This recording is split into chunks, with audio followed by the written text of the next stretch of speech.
Bonjour, j'espère que tu vas bien. Je suis très content de pouvoir te retrouver aujourd'hui avec cette capsule qui permet de pouvoir poursuivre cette série que nous avons commencé voici maintenant quelques semaines et que nous avons intitulée « Comment réussir ses études ». Nous avons déjà partagé ensemble 4 des 8 principes que nous avons prévus et nous sommes très encouragés par les commentaires qui nous remontent, les personnes qui nous font comprendre qu'ils ont commencé à mettre en pratique ces choses dans leur vie et que cela commence vraiment à porter du fruit. Je veux croire que c'est aussi ton cas. Et si par contre tu n'as pas eu le temps de regarder ces capsules, je t'encourage vivement, commence à regarder les précédentes capsules pour pouvoir tirer le meilleur de cette série. Si tu les as regardées mais tu as du mal à pouvoir implémenter ces principes dans ta vie, alors n'hésite pas à nous laisser des commentaires, il nous fera plaisir de te lire et de voir comment adresser tes difficultés ou même à nous écrire à l'adresse qui s'affiche présentement à l'écran. Nous prendrons contact avec toi et nous prendrons le temps de pouvoir débloquer la situation afin que tu puisses avancer aussi et rentrer dans ta bénédiction, savoir le succès qui est devant toi. Nous sommes donc rendus à notre 5e principe et donc forcément à notre 3e animal. Sans plus tarder, je t'invite à découvrir quel sera cet animal et le passage à partir duquel nous allons nous inspirer en lisant Proverbe au chapitre 30, le verset 27.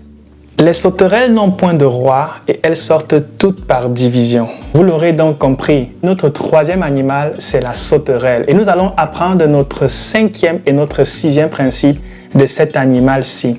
Et nous allons nous attarder, comme pour le premier animal, savoir la fourmi, uniquement sur ce bout de phrase, sortent toutes par division. Oui, à partir de ce bout de phrase, nous allons regarder ensemble quels sont les 2 principes que nous pouvons tirer de là et que si tu appliques dans ta vie, assurément, les résultats vont suivre.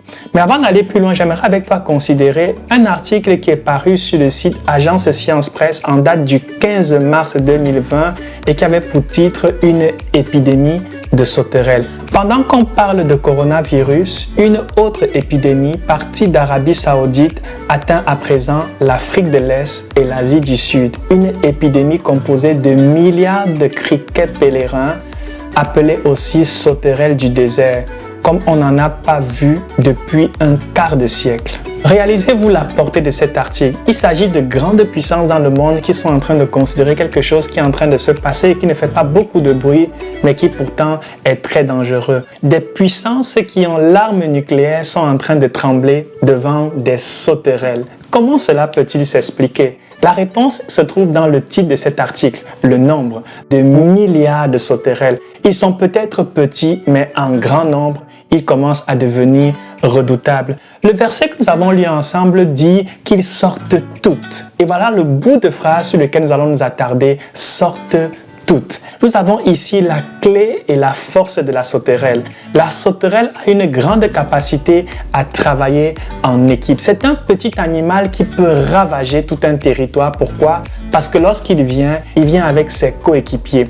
Et voici le principe que tu dois pouvoir appliquer. Nous sommes en train de traverser une période très difficile qui est en train d'ébranler beaucoup de fondements qui sont des éléments et des facteurs clés de la réussite, de l'épanouissement et du succès des personnes, notamment le travail en équipe. Une sauterelle ne peut pas manger plus que son propre poids, mais ce petit animal est en train d'inquiéter des grandes puissances. Pourquoi? Parce qu'il est en train de ravager des hectares et des hectares de récoltes, à tel point que cela pourrait entraîner une rupture dans la chaîne alimentaire. La clé de cet animal, c'est tout simplement la capacité à s'associer avec d'autres sauterelles afin d'être fort. Et la Bible dit que si une personne nous résiste, à 2, nous pouvons le vaincre. Voilà un principe que tu dois retenir, l'importance de travailler en équipe. Ceux qui vont se distinguer sont ceux qui vont réussir malgré le contexte actuel, à savoir comment s'associer à d'autres. Même en ligne, vous pouvez créer des groupes de travail. Même en ligne, tu peux coopter 2-3 étudiants avec qui vous allez vous fixer des rendez-vous pour travailler ensemble. Même si ce n'est pas visioconférence, cela va t'aider énormément.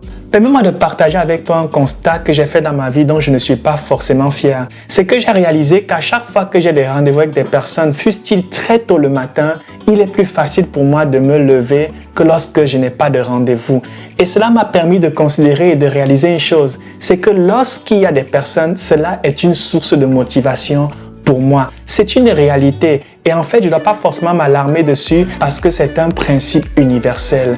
Nous sommes plus forts quand nous sommes ensemble. Il est facile de pouvoir se discipliner avec les autres que de se discipliner seul. Voilà donc le challenge que je vais te donner aujourd'hui. Il faut absolument que tu identifies des personnes avec qui tu vas t'associer afin de travailler avec elles. Je peux témoigner personnellement que j'ai appliqué ce principe même sans le savoir alors que je n'étais pas encore un enfant de Dieu à la fin de mes années de lycée.